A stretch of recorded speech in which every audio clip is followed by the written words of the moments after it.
نحمده ونستعينه ونستغفره ونعوذ بالله من شرور أنفسنا ومن سيئات أعمالنا. أعوذ بالله من الشيطان الرجيم. بسم الله الرحمن الرحيم.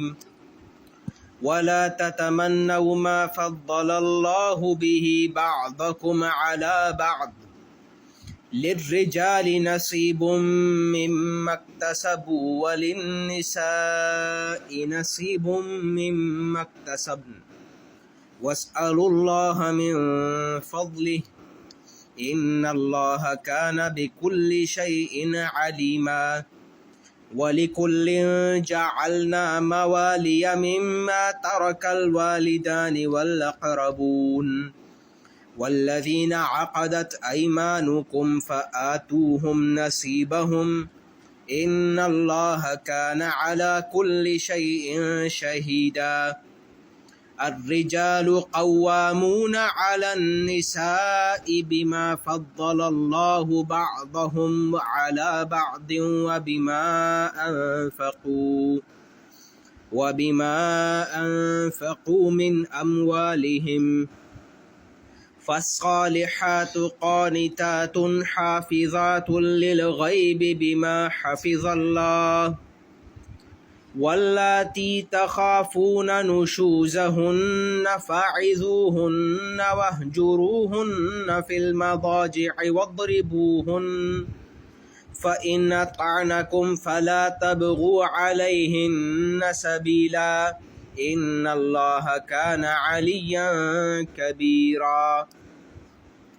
صدق الله العظيم. رب اشرح لي صدري ويسر لي امری واحلل عقدۃ من لسانی یفقهوا قولی آمین یا رب العالمین. سیرت النبی صلی اللہ علیہ وسلم میں ہم سورۃ النساء کا مطالعہ کر رہے تھے. سیرت النبی میں غزوہ احد کے بعد کے جو حالات ہیں اس کے حوالے سے سورہ نساء کی یہ آیات بہت ریلیونٹ ہے، اور ہم نے یہ بات دیکھی تھی کہ قرآن حکیم میں بھی جہاں غزوہ احد کا ذکر آیا ہے، یعنی کہ سورہ آل عمران کا اینڈ، اور اس کے فوراً بعد سورہ نساء کا ہی آغاز ہوتا ہے. تو سورہ نساء ایک بڑی سورت ہے، اس میں 24 رکوع اور اس میں بہت سارے ٹاپکس ہیں، لیکن اس کا جو آغاز ہے اس میں اللہ سبحانہ و تعالیٰ نے خاص طور پہ مرد اور عورت کے حوالے سے مختلف احکامات کو بیان فرمایا. تو ہم نے سورہ نساء کی آیات کو سلیکٹ کیا ہے، اس میں سے یہ کہ یہ والا جو ٹاپک ہے اس کی اب آخری چند آیات رہ گئی ہیں خواتین کے حوالے سے اور مرد اور عورت کے احکامات کے حوالے سے. اس کے بعد پھر جو دوسرے ٹاپکس ہیں اس میں کچھ سلیکشنز ہوں گی انشاءاللہ. پچھلی مرتبہ ہم نے سورہ نساء کی آیت نمبر 31 تک بات کی تھی. اس میں جو بیک گراؤنڈ ہے سیرت کا، ایک مرتبہ اس کو ہم ذہن میں رکھ لیں کہ آپ صلی اللہ علیہ وسلم ابھی مدینہ تشریف لائے ہیں 3 سال پہلے، اور مدینہ تشریف لائے ہیں آپ صلی اللہ علیہ وسلم، ساتھ میں مہاجرین آئے ہیں اپنی فیملیز کے ساتھ. یہ تقریباً 150 لوگ ہیں، اور پھر ان کی فیملیز بھی ہیں، اور ان کے پاس نہ گھر ہے اور نہ کوئی مال ہے. اور انصار جو اوس اور خزرج کے 2 قبیلے مدینہ میں رہتے تھے جو مسلمان ہو گئے تھے، ان کے حالات بھی بہت خستہ تھے، یعنی غربت تھی. اب یہ کہ یہ کیسے رہیں، تو آپ صلی اللہ علیہ وسلم نے ایک مہاجر کو ایک انصاری کا بھائی بنایا. مطلب یہ کہ اس فیملی کا خیال آپ نے رکھنا ہے، اس فیملی کا خیال آپ نے رکھنا ہے، اس طرح ایک آدمی کو ایک آدمی کے ساتھ جوڑ دیا. اور اس کے فوراً بعد آپ صلی اللہ علیہ وسلم نے ملٹری پریپریشن شروع کر دی، کیونکہ قریش جہاں سے یہ لوگ آئے تھے انہوں نے خط بھیج دیا تھا مدینہ میں کہ ہمیں معلوم ہے کہ آپ لوگوں نے محمد کو صلی اللہ علیہ وسلم اور ہمارے لوگوں کو اپنے پاس ٹھہرایا ہوا ہے، تو ان کو واپس کر دو. اس لیے کیونکہ قریش کے سردار کے بچے اور بچیاں اور ان کے خاندان کے اہم لوگ بھی مسلمان ہو کر مدینہ آ گئے تھے، تو یہ بڑی بے عزتی کی سی بات تھی، لہٰذا انہوں نے یہ چاہا کہ واپس بھیج دیا جائے. ایک پریشر بھی تھا. اس کے علاوہ اللہ سبحانہ و تعالیٰ نے سورہ بقرہ کی آیات نازل فرمائی تھیں کہ اب آپ نے جنگ کرنی، اب آپ نے قتال کرنا ہے، اور ٹارگٹ وہ ہم نے دیکھا تھا کہ وہ سیٹ کیا ہے، وہ ہے خانہ کعبہ. یہ ٹارگٹ ہے. خانہ کعبہ توحید کے لیے بنایا تھا، وہاں شرک ہو رہا ہے اور یہ ہو نہیں سکتا۔ 13 سال تک ان کو سمجھاتے رہے، اور اب انہوں نے جب طے ہی کر لیا ہے، سمجھ میں تو آ گئی لیکن ماننا نہیں، تو یہ پھر شیطان کے بھائی۔ تو فرمایا فقاتلوا ائمۃ الکفر، یہ بھی آ جائے گا، یا اولیاء شیطان سورہ نساء میں آ جائے گا کہ اب ان سے لڑنا ہے۔ لیکن وہاں کیا ہم نے دیکھا، پابندی لگائی کہ مکہ پہ حملہ نہیں ہو سکتا، وہ حرم ہے، لہٰذا آپ صلی اللہ علیہ وسلم نے قافلوں پہ حملہ شروع کر دیا۔ یہ بہت غیر معمولی باتیں ہیں ساری، دنیا کی کسی بھی تاریخ میں کسی بھی جگہ پر اس طرح نہیں ہوتا کہ اوس اور خزرج 2 الگ الگ قبیلے تھے، انہوں نے مکہ کے ایک شخص کو لا کے اپنا جوائنٹ سردار بنا دیا، اور وہ بھی اپنی ساری چیزیں ان کے حوالے کر دیں کہ آپ صلی اللہ علیہ وسلم جیسا چاہیں فیصلہ کریں۔ پھر مہاجرین کا ایک انفلکس بھی ہے، اتنے سارے لوگ آج ان کو بھی سنبھالنا ہے۔ پھر اس کے بعد مکہ جو کہ عرب کی سب سے بڑی طاقت تھی، اس کے قافلوں پہ حملہ ہو رہا ہے، لہٰذا جنگ کے مسائل۔ پھر غزوہ بدر ہوا اس کنڈیشن میں، تو اللہ نے اعلان کر دیا کہ ہم اپنے نبی کے ساتھ، اس سے کانفیڈنس آیا ہے۔ لیکن غزوہ احد میں ہم نے دیکھا کہ مسلمانوں کے 70 صحابہ جو ہے وہ شہید ہوئے، اس سے ایک سیٹ بیک ہوا ہے۔ تو یہاں اس وقت ہم موجود ہیں، لہٰذا مدینہ میں ابھی جو سورہ نساء کے ٹاپکس ہیں ایک ایک کر کے پھر ہم کانٹیکسٹ بنا لیں گے۔ ابھی جو ہم آیات پڑھ رہے ہیں یہ مرد اور عورت کے حوالے سے قرآن حکیم کی یونیک ترین آیات، پورے قرآن میں ایک ہی جگہ ہے کہ مردوں اور عورتوں کو کیسے ساتھ ہونا چاہیے، اور یہ پہلی مرتبہ نازل ہو رہی، یعنی صحابہ کے لیے بھی نئی باتیں۔ پہلے کیا چلتا ہوا آ رہا تھا، مکہ کا کچھ کلچر ڈیفرنٹ تھا مدینہ سے، اور شوہر اور بیوی کے تعلقات میں، خاندانی مسائل میں، یہاں تک کہ یہ بات حضرت عائشہ صدیقہ رضی اللہ تعالی عنہا نے فرمائی بھی کہ جب وہ ہجرت کر کے مدینہ آئیں تو انہوں نے کہا بھئی یہاں کی خواتین تو بہت الگ ہے، یہاں کی جو رشتہ ہے شوہر اور بیوی کا اس میں ایک الگ بات ہے، اس میں خاتون زیادہ اسٹرانگ ہے۔ اور یہ بات حضرت عمر رضی اللہ تعالیٰ نے بھی فرمائی آپ صلی اللہ علیہ وسلم کو کہ بھئی یہاں معاملہ ذرا مختلف ہے، یہاں خواتین زیادہ اسٹرانگ ہیں، لہٰذا کہیں کچھ ہو سکتا ہے کلچر، کہیں کچھ، اور اس میں کوئی پابندی نہیں، یہ تو نیچر کی بات ہوتی ہے، لیکن ایک حدود ہے، حدود پتہ ہونی چاہیے سب کو اپنی۔ یعنی حدود کیا ہے کہ اللہ نے عورت کو کہا ہے کہ آپ نے مرد کی فرما برداری کرنی ہے گھر کے معاملات میں، اور مرد سے یہ کہا ہے کہ آپ نے عورت کے ساتھ اچھے انداز میں رہنا ہے، اور اگر تم عدل نہیں کر سکتے تو ایک سے زیادہ شادی کرنے کی بھی اجازت نہیں۔ اتنی زیادہ پابندی مرد پر بھی ہے اور عورت پر بھی ہے، لہٰذا کلچرل ڈفرینس کا مسئلہ نہیں ہے، لیکن حدود پتہ ہونی چاہیے۔ لیکن اب جو ہم پڑھ رہے ہیں آیت نمبر 32 سورہ نساء، یہ ایک بہت بڑے انسانی پرابلم کو ایڈریس کرتی۔ پرابلم یہ ہے کہ سب انسان پیدا تو ایک ہی طرح ہوتے ہیں، لیکن فرق ہوتا ہے پیدا ہوتے ہی۔ مثلا یہ کہ کوئی مرد ہے کوئی عورت ہے، یہ ایک فرق ہے، کوئی کالا ہے کوئی گورا ہے، یہ بھی ایک فرق ہے۔ کسی کو اللہ نے زیادہ ذہین بنایا ہے، کسی کو نہیں بنایا، کسی کو جسمانی طور پر زیادہ طاقت دی ہے، کسی کو نہیں دی، کسی کی ہائٹ اونچی ہے کسی کی نیچی ہے۔ یہ جو فرق اللہ تعالیٰ نے رکھا ہے، پھر کوئی امیر گھر میں پیدا ہوتا ہے کوئی غریب گھر میں پیدا ہوتا ہے، کوئی امیر ملک میں پیدا ہوتا ہے کوئی غریب گاؤں میں پیدا ہوتا ہے، اور یہ چیز اس کی پوری زندگی کو افیکٹ کرتی ہے۔ اب اس کے ساتھ زندگی میں جو کچھ ہوگا وہ اس چیز سے بہت زیادہ اس پہ فرق پڑ جاتا ہے۔ غریب گھرانے میں کسی گاؤں میں پیدا ہوا، اس کی زندگی کے اندر کوئی آسائش نہیں، بلکہ محنت ہے، مشقت ہے، تکلیفیں ہیں۔ اور اگر امیر گھر میں، بادشاہ کے گھر میں، بڑے ملک میں پیدا ہو گیا تو اس کے لیے پھر الگ ایکسپوجر ہے، اس کے لیے مزے ہیں، آسانیاں ہیں۔ اب جو آدمی بھی یہ دیکھے گا اس کے ذہن میں یہ ہوگا کہ برابری ہونی چاہیے، انسانوں میں برابری ہونی چاہیے۔ یہی مسئلہ ہے کہ کہتے ہیں مرد اور عورت میں برابری ہونی چاہیے، کالے اور گورے میں برابری ہونی چاہیے، اور پھر آتا ہے کہ امیر اور غریب میں بھی برابری ہونی چاہیے، یعنی امیر غریب ہونا ہی نہیں چاہیے۔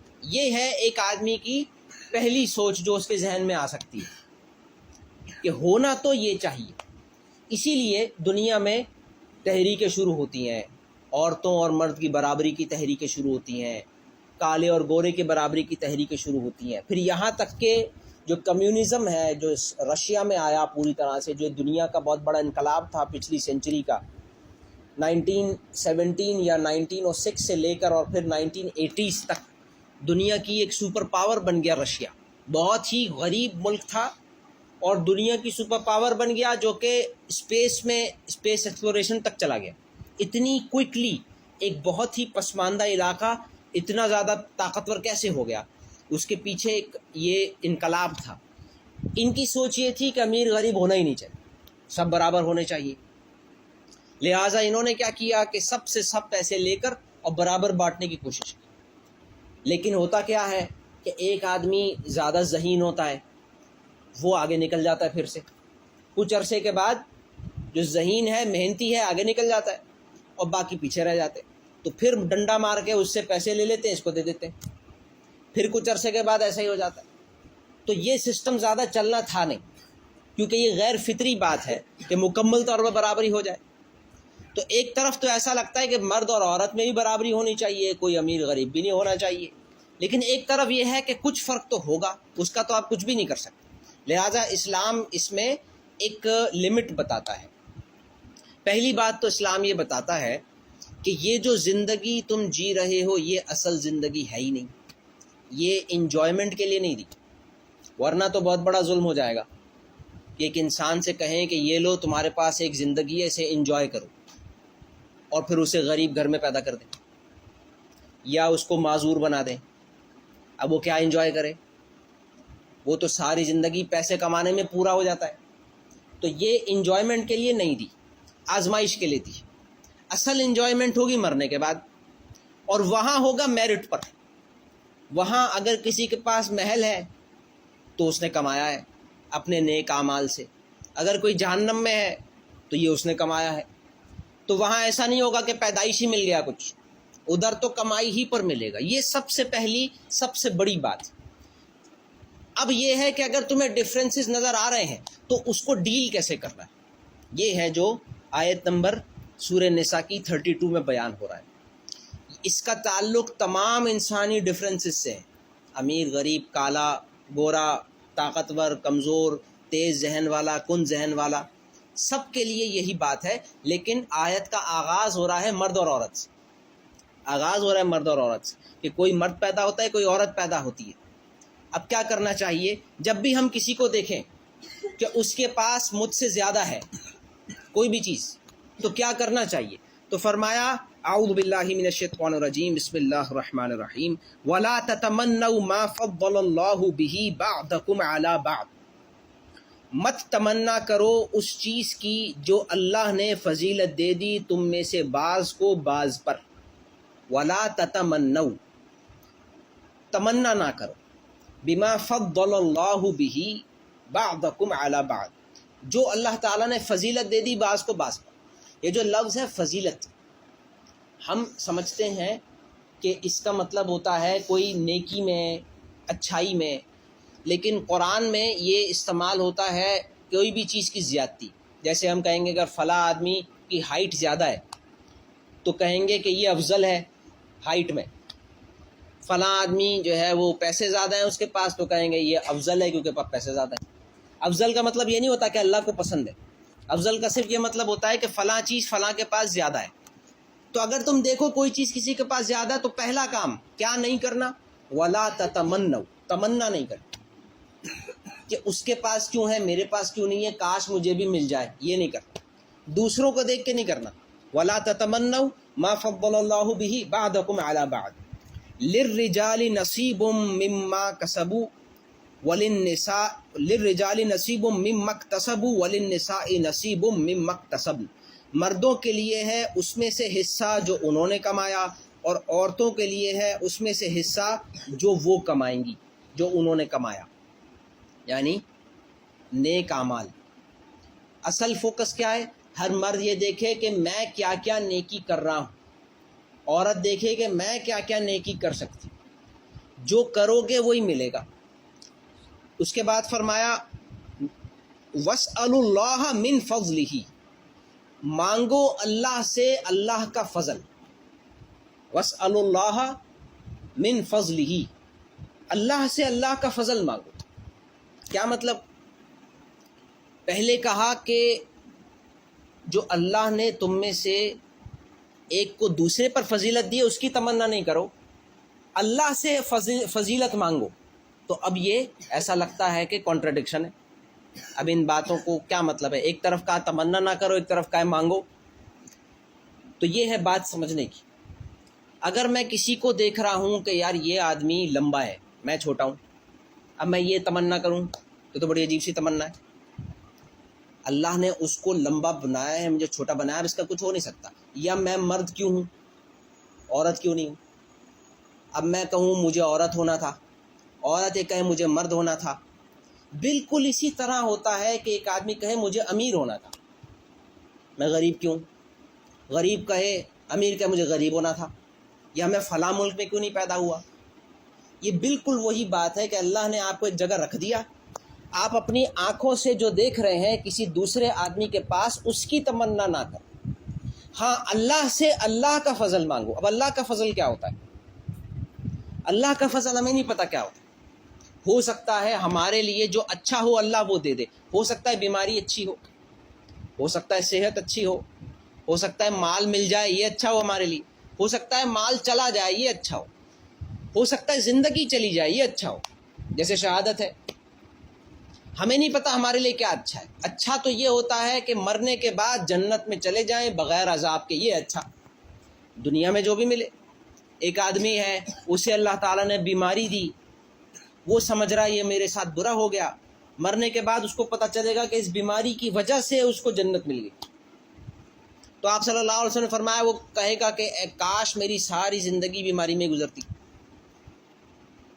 تو ہمارے لیے جو اچھا ہے وہ اللہ جانتا ہے. تو فرمایا کہ وَلَا تَتَمَنَّوْا مَا فَضَّلَ اللَّهُ بِهِ بَعْضَكُمْ عَلَى بَعْضٍ، تمنا مت کرو اس چیز کی جو اللہ نے بعض کو بعض پر فضیلت دی. لِلرِّجَالِ نَصِيبٌ مِّمَّا اكْتَسَبُوا وَلِلنِّسَاءِ نَصِيبٌ مِّمَّا اكْتَسَبْنَ، مردوں کے لیے اس میں سے حصہ ہے جو وہ کمائیں، عورتوں کے لیے اس میں سے حصہ ہے جو وہ کمائیں. وَاسْأَلُوا اللَّهَ مِن فَضْلِهِ، اللہ سے اللہ کا فضل مانگو. إِنَّ اللَّهَ كَانَ بِكُلِّ شَيْءٍ عَلِيمًا، اللہ تعالیٰ ہر چیز کو جانتا ہے کہ تمہارے لیے کیا اچھا ہے، یہ اللہ تعالیٰ جانتا ہے. اس کے بعد آیت نمبر 34، الرجال قوامون علی النساء بما فضل اللہ بعضهم علی بعض وبما انفقوا من اموالهم. یہ بڑی آیت ہے.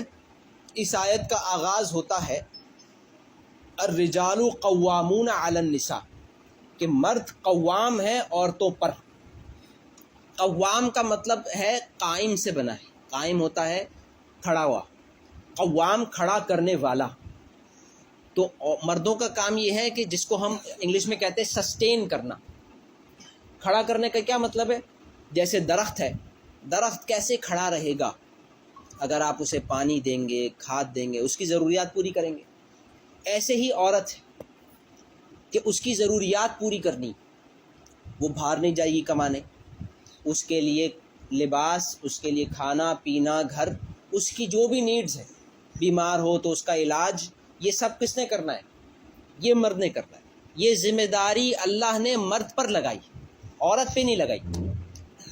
عورت کی ذمہ داری نہیں ہے کہ مرد کو کھڑا کرے. مرد کی ذمہ داری عورت کو کھڑا کرے، کھڑا رکھے. الرجال قوامون علی النساء. اللہ نے ایسا کیوں کیا؟ یہ برابری نہیں ہے. دونوں کو اللہ نے پیدا کیا، لیکن دنیا میں برابری نہیں ہے. ایسے ہی جیسے کوئی مزدور ہے کوئی مالک ہے، برابر تو نہیں ہے. ایسے ہی کوئی مرد ہے کوئی عورت ہے.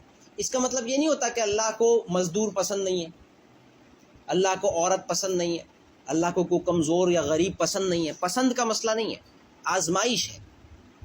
جیسے کہ کوئی سٹیج ڈرامہ ہوتا ہے، اس میں کسی کو فقیر بنایا جاتا ہے، کسی کو بادشاہ بنایا جاتا ہے. تو جس کو فقیر کا رول ملتا ہے اس کو پھٹے کپڑے پہنائے جاتے ہیں، اس کو سوکھی روٹی دی جاتی ہے کھانے کو. اور جو بادشاہ ہوتا ہے اس کے لیے پورا دسترخوان بچتا ہے، اس کو بڑا زبردست لباس ہوتا ہے. لیکن یہ سب کچھ ایک ڈرامہ ہے. اصل تو لباس نہیں ہے، کھانا نہیں ہے، یہ تو بس ایکٹنگ ہے. اصل تو یہ ہے کہ جو آپ کو کہا گیا ہے وہ آپ کرتے ہیں یا نہیں، اپنا رول.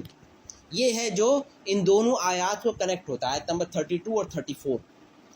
تو 32 کنیکٹ ہوتی ہے 34 سے، کیونکہ یہاں اللہ تعالیٰ نے ریزن بتایا کہ مرد کو کیوں بنایا قوام. 2 ریزنز بتائے. بما فضل اللہ بعضهم علی بعض، کیونکہ بس اللہ نے بعض کو بعض پر فضیلت دی ہے. یہ عربی والی فضیلت ہے، مطلب یہ کہ اچھائی میں نہیں، بس مرد کو اسٹرانگ بنایا ہے، باڈی اس طرح بنائی ہے کہ جب شادی ہوتی ہے، جب اولاد ہوتی ہے تو مرد کو کوئی فرق نہیں پڑتا، عورت کا اچھا خاصا فرق پڑ جاتا ہے۔ اولاد ہونے سے مرد کو کوئی فرق نہیں پڑتا، مرد تو اگلے دن بھی آفس جا سکتا، عورت کو بہت زیادہ فرق پڑ جاتا ہے۔ تو یہ کیوں؟ یہ اللہ نے بس ایسے بنایا ہے۔ یہ ہے بما فضل اللہ بعضهم علی بعض، پہلے ریزن تو یہ کہ مرد کو کیوں قوام بنایا۔ دوسرا ہے وَبِمَا أَنفَقُوا مِنْ أَمْوَالِهِمْ، اور کیونکہ وہ اپنے مال خرچ کرتے ہیں۔ عورت کے اوپر کوئی ذمہ داری مرد کی نہیں ہے، مرد کے اوپر ساری ذمہ داری عورت کی، اس کی ساری ضروریات پوری کرنا۔ یہ آیت کا پہلا حصہ ہے۔ اس کے بعد فرمایا فَالصَّالِحَاتُ قَانِتَاتٌ حَافِظَاتٌ لِلْغَيْبِ بِمَا حَفِظَ اللَّهُ، لہٰذا نیک عورتیں وہ ہیں جو قانتات ہیں۔ قانتات اس کا ٹرانسلیشن ہوتا ہے فرما بردار۔ اس کے صحیح مفہوم کو آپ یوں سمجھیں کہ نماز میں جیسے ہم کھڑے ہوتے ہیں ہاتھ باندھ کے، اس کو اللہ نے کہا ہے قنوت، وقوموا للہ قانتین۔ جیسے ہاتھ باندھ کے نماز میں کھڑے ہوتے ہیں، یہ خاص پوسچر ہے، ایسے بادشاہ کے سامنے کھڑے ہوتے۔ اس کا مطلب ہے کہ حاضر ہیں خدمت میں۔ جب اللہ کے سامنے کھڑے ہوتے ہیں نماز میں، ہاتھ باندھ کے تھوڑا سا جھکاؤ ہوتا ہے سر کا اور آنکھیں ہوتی ہیں نیچی، یہ ایک خادم کا پوسچر۔ اللہ تعالیٰ نے فرمایا وقوموا للہ قانتین، اللہ کے سامنے کھڑے ہو قانتین، وہی لفظ یہاں ہے فالصالحات قانتات، نیک بیویاں قانتات ہیں، مطلب فرما بردار، خدمت گزار، لیکن کس کی؟ اب دونوں مطلب ہو سکتے ہیں، اللہ کی فرما بردار، شوہر کی فرما بردار۔ یہاں پہ بتایا نہیں قانتات کس کی، تو اللہ کی فرما بردار تو ہے ہی، وہ تو پورے قرآن میں ہے کہ ہر انسان کو اللہ کا فرما بردار ہونا ہے، لیکن حدیث میں بہت واضح ہے کہ رسول اللہ صلی اللہ علیہ وسلم نے فرمایا کہ عورت کا ذمہ داری ہے کہ وہ شوہر کو راضی رکھے، اور اگر ایک عورت اس میں کامیاب ہو گئی تو وہ جنتی۔ آپ صلی اللہ علیہ وسلم نے فرمایا کہ اگر کسی شوہر کا انتقال ہوا اس حال میں کہ وہ اپنی بیوی سے راضی تھا تو پھر وہ بیوی کامیاب ہو، یا یہ کہ بیوی کا انتقال ہوا اور وہ کامیاب ہو گئی، اس نے اپنی بیوی کا کردار ادا کر دیا، شوہر راضی ہے اس سے، تو اس کو اللہ تعالیٰ آفر کرے گا کہ جنت کے جس دروازے میں سے چاہے داخل ہو جائے۔ یہ ہے عورت کی جنت کمانے کا اللہ نے جو ذریعہ بتایا ہے، شوہر کی رضامندی، شوہر کی رضامندی رکھی۔ فالصالحات قانتات حافظات للغیب، پہلی چیز قانتات، دوسری حافظات، حفاظت کرنے والیاں۔ تو بس نیک عورت، اللہ کی نظر میں نیک عورت کون ہے؟ شوہر کی فرما بردار اور حفاظت کرنے والی غیب میں، یعنی جب شوہر موجود نہیں۔ تو یہ پورا سٹرکچر ہے۔ اب مدینہ میں صحابہ ابھی آئے ہیں، عربوں کا بھی ایک کلچر ہے، لیکن اب اللہ تعالیٰ بتا رہے ہیں کہ اللہ کیسا معاشرہ چاہتے ہیں۔ گھر ہوں گے، عورتیں گھر میں ہوں گی، شوہر باہر ہوگا، تو اب شوہر کی غیر موجودگی میں عورت نے حفاظت کرنی۔ کس چیز کی حفاظت کرنی ہے یہاں پہ نہیں بتایا، وہ بھی حدیث میں آتا ہے۔ گھر کی حفاظت، بچوں کی حفاظت، مال کی حفاظت، شوہر کی عزت کی حفاظت، اپنی عزت کی حفاظت۔ شوہر یہ سب کچھ بیوی کے ہاتھ پہ چھوڑ کر گیا۔ چھوٹے بچے ہیں، گھر میں کچھ مال ہوگا، گھر میں فرنیچر ہے، گھر کی حفاظت ہے، گھر میں کون آ سکتا ہے کون نہیں آ سکتا، گھر کا بجٹ مینیج کرنا ہے، کھانا کا اور یہ سب کا انتظام ہے، گھر کی صفائی ہے، یہ سب کچھ شوہر کی غیر موجودگی میں یہ عورت کی ذمہ داری۔ یہ دو کام جو عورت کر لے، قانتات حافظات، اللہ کے نزدیک وہ کامیاب۔ تو سورہ نساء کی آیت نمبر 34 میں اللہ تعالیٰ نے فرمایا مرد کو اللہ نے عورت کا قوام بنایا ہے، کہ مرد کی ذمہ داری ہے عورت کی ضروریات پوری کرنا۔ ایسا اللہ نے کیوں کیا؟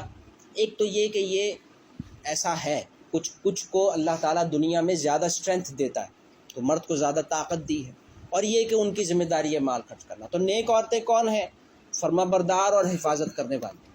ابھی بھی آیت ختم نہیں ہوئی، اب ایک پرابلم ہے کہ اگر کوئی عورت قانتات نہ ہو، حافظات نہ ہو تو کیا کرے؟ تو اب فرمایا گیا کہ واللاتی تخافون نشوزہن، وہ عورتیں کہ جن کی سرکشی کا تمہیں ڈر ہے، خوف ہے. تخافون نشوزہم. اب خوف کیا ہوتا ہے کہ آدمی گیا ہے گھر سے باہر اور اسے خوف ہے پیچھے کہ پتہ نہیں کیا ہو رہا ہے، تو یہ آدمی سروائیو نہیں کر سکتا، پھر یہ کوئی کام نہیں کر سکتا آفس میں، جاب پہ، کاروبار میں. اس آدمی کو گھر کا سکون نہ ہو، وہ باہر کوئی کام نہیں کر سکتا.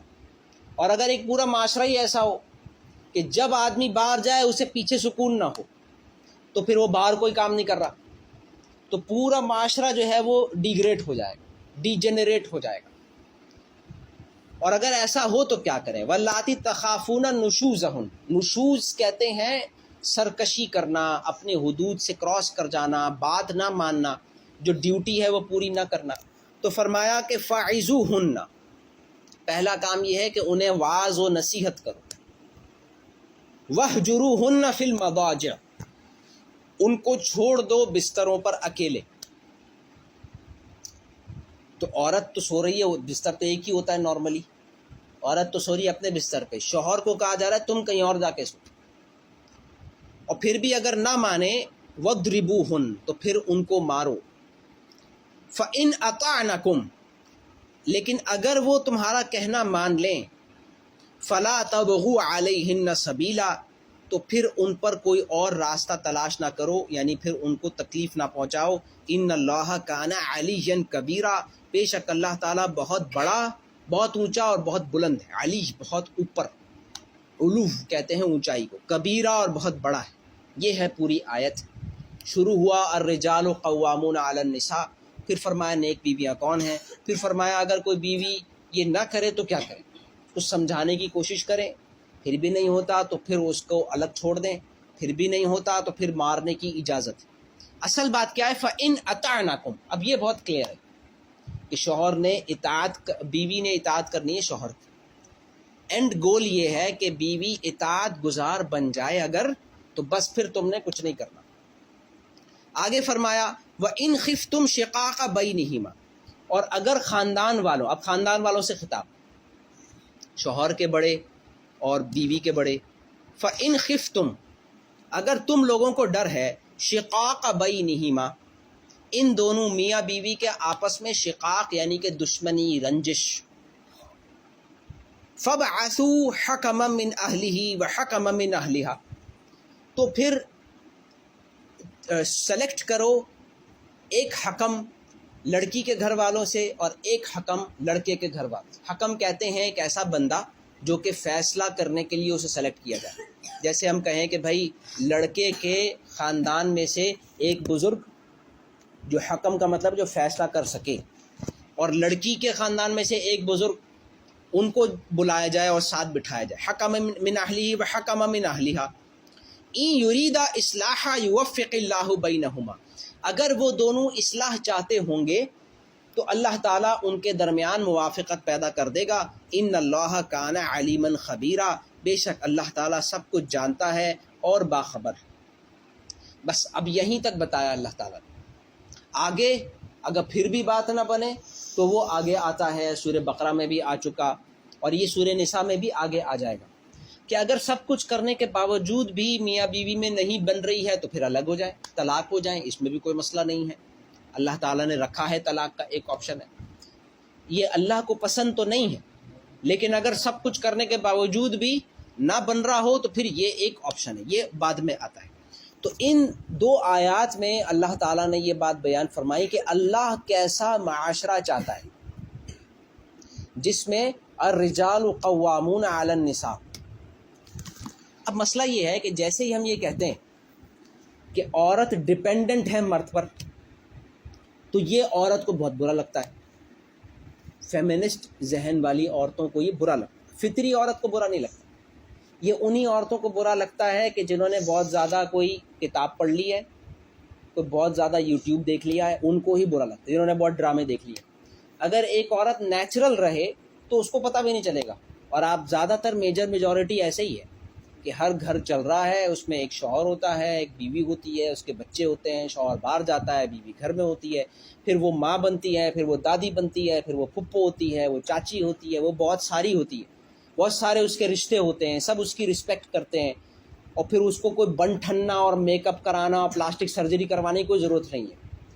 وہ نیچرل ہوتا ہے بھائی، یہی ہے بس، یہی باڈی ہے بس، ایسے ہی ہے. اور اسی طرح عزت ملتی ہے، آرٹیفیشل عزت کی ضرورت نہیں پڑتی. جبکہ ہم دیکھ رہے ہیں آج کل جو دنیا میں یہ جو ماڈرن دنیا ہے وہاں کیا مسئلہ ہے؟ سب سے بڑا مسئلہ کہاں سے شروع ہوتا ہے؟ سب سے بڑا مسئلہ یہاں سے شروع ہوتا ہے کہ ہم ڈیپینڈنٹ کیوں ہوں. ڈیپینڈنٹ ہونے میں کیا کرنا پڑتا ہے؟ ذرا جھک کے بات کرنی پڑتی، باتیں ماننی پڑتی ہیں. جب پیسے آپ کے اپنے نہیں ہیں تو پھر آپ کو مانگنے پڑتے ہیں. آپ چاہتے ہیں آپ انڈیپینڈنٹ ہوں، اس کے لیے کیا کرنا ہوتا ہے؟ اس کے لیے کام کرنا پڑتا ہے. اچھا کام کرتے ہیں تو پھر باس کے ڈیپینڈنٹ ہوتے ہیں. گھر میں شوہر کی سننی تھی، آفس میں باس کی سننی پڑے گی. ایسا تو نہیں ہو سکتا کہ آپ اپنی مرضی کی زندگی گزاریں. وہاں کہتے ہیں کہ بھائی ساس بھی کہتی ہے، سسر کی بھی بات سنو، شوہر کی بھی باتیں سنو. ٹھیک ہے آپ آفس چلے جائیں، وہاں پہ سنانے والے نہیں ہیں کوئی. وہاں جو دل چاہے ہوتا ہے. گھر میں تو یہ ہوتا ہے کہ وہ کبھی 11 بجے اٹھ رہی ہے، کبھی 12 بجے اٹھ رہی ہے، کبھی ناشتہ نہیں دیا شوہر کو، کوئی بات نہیں، شوہر کیا کر لے گا بھائی. وہاں کیا ہوتا ہے 8 بجے کے اگر 8:05 بھی ہو گئے نا تو پیسے کٹ جائیں گے. تو کہاں زیادہ پابندی ہے؟ اور وہاں تو مسکرانا بھی پڑتا ہے مستقل. تو ہمارے ایک استاد کہتے ہیں نا کہ ایئر ہوسٹس جو ہے اس کو جہاز میں 300 لوگوں کو کھانا کھلانا پڑتا ہے. گھر میں کتنے لوگوں کو؟ 3 لوگوں کو. اور وہاں کپڑے بھی پورے ٹائٹ پہننے پڑتے ہیں، میک اپ بھی کرنا پڑتا ہے اور مسکرانا بھی پڑتا ہے. اور گھر میں جو بھی منہ، شوہر کیا کر لے گا بھائی؟ سارا منہ لینا پڑتا ہے نا، ایکسیپٹ کرنا پڑتا ہے. تو کہاں پابندی زیادہ ہے؟ پھر اس کے بعد آپ کما بھی لیں، اس کے بعد آپ اپنا کرایہ دے دیں، اپنا بل دے دیں، اس کے بعد کیا بچے گا آپ کے لیے کہ آپ سوچیں کہ ہم ذرا ٹریول کرنا چاہتے ہیں، ہم ذرا پینٹنگ کرنا چاہتے ہیں. تو مرد بیچارہ صبح سے شام تک کام کرتا رہتا ہے، وہ تو نہیں کر پایا کبھی ٹریول، وہ تو دال ہی کھا رہا ہے کب سے. تو عورت کیسے جو ہے وہ انجوائمنٹ کر لے؟ یہ ہے شیطان کا پہلا دھوکہ کہ یہاں پابندی ہے، باہر فریڈم ہے. مسئلہ یہ ہے کہ فریڈم اس طرح کہیں بھی نہیں ہوتا، کیونکہ انسان کو کھانا ہے، پیٹ ہے. جب تک پیٹ ہے اس وقت تک کچھ کمانا پڑے گا، اس وقت تک محنت ہے، مزدوری ہے، مشقت ہے. ہر جگہ پابندی ہوتی ہے، پابندی ڈیفرنٹ ہو جاتی ہے. کہیں باس کی سننی پڑتی ہے، ٹائم پہ آنا پڑتا ہے، ٹائم پہ جانا پڑتا ہے، پورے جو کام دیا جائے وہ پروجیکٹ پورا کرنا پڑتا ہے، ورنہ جاب سے نکال دیا جائے گا آپ کو. یہاں پہ شوہر کی اور ساس کی، سسر کی اور خاندان والوں کی سننی پڑتی ہے. تو پہلا تو یہ ہوتا ہے. اس کے بعد باہر نکل جاتے ہیں، اب اولاد کیسے کریں؟ اگلا حملہ ہوتا ہے شیطان کا، اولاد نہیں چاہیے. جب اولاد ختم ہو گئی اس کے بعد عورت اور مرد میں کوئی فرق نہیں رہا. اگر ویسے دیکھا جائے فزیولوجیکلی تو عورت اور مرد میں دونوں میں 2 ہی آنکھ ہیں، وہی 2 ہاتھ ہیں، 2 پیر ہیں، کوئی فرق تو نہیں ہے. اصل جو فرق ہے وہ ہے ہی اولاد کی وجہ سے. اور اگر اولاد نہیں کرنی تو بس تو بالکل برابر ہے، پھر تو دوڑتے رہیں ایک ہی ریس میں. لیکن اس سے پرابلم کیا ہوگی کہ آنے والی نسل یا تو ہوگی نہیں، ہوگی تو اس کے ماں باپ نہیں ہوں گے، تو خاندان نہیں ہوگا. تو دنیا میں جہاں بھی خاندان ہے نا وہ ہے ہی مذہب کی وجہ سے. آج بھی امریکہ میں اگر فیملیز ہیں تو کرسچنز کی وجہ سے. انڈیا میں ہندوازم جہاں ہے، جہاں وہ پریکٹس ہوتا ہے، جہاں مذہب ہے، وہاں وہ اس بات پہ بڑی فائٹ کرتے ہیں کہ عورت پردہ کرے، عورت گھر میں رہے اور بے حیائی نہ ہو، اور بچے کے ماں بھی ہونی چاہیے، باپ بھی ہونا چاہیے، باہر مرد جا کے باہر کمائے گا، خاندانی نظام اسٹرانگ ہونا چاہیے. ہر جگہ جہاں فیملی ویلیوز ہیں وہاں پہ وہ مذہب کی تعلیمات کی وجہ سے. لیکن شیطان کے یہ دھوکے ہیں. تو اللہ سبحانہ و تعالیٰ نے یہاں پہ ایک لمٹ سیٹ کر دی. ویسے جو جیسے بات ہوئی ہر جگہ کلچر الگ الگ ہوگا، مرد اور عورت کا ریلیشن شپ پہ فرق پڑتا رہے گا، خاندانی اسٹائل میں بھی فرق آتا رہے گا. کہیں بڑے بڑے خاندان ایک ساتھ ایک ہی گھر میں رہ رہے ہوں گے، یہ ان کا بس انداز ہے. کہیں یہ ہے کہ بہت جلدی جو ہے الگ الگ یونٹس بن جائیں، یہ بھی جائز ہے. سب کچھ جائز. کیا جائز نہیں ہے وہ یہ کہ عورت قوام بن جائے یا کوئی قوام نہ ہو، پارٹنرشپ میں رہ رہے ہوں. آج کل پارٹنرشپ ہوتی ہے لیکن اللہ تعالیٰ کے ہاں خاندان کا ایک ہیڈ ہوتا ہے اور وہ قوام ہوتا ہے۔ صالحات کون ہیں؟ فالصالحات قانتات حافظات للغیب، یہ قرآن کی دو ٹوک ڈیفینیشنز ہیں، یہ باؤنڈری ہے، اس سے آگے نہیں جا سکتا۔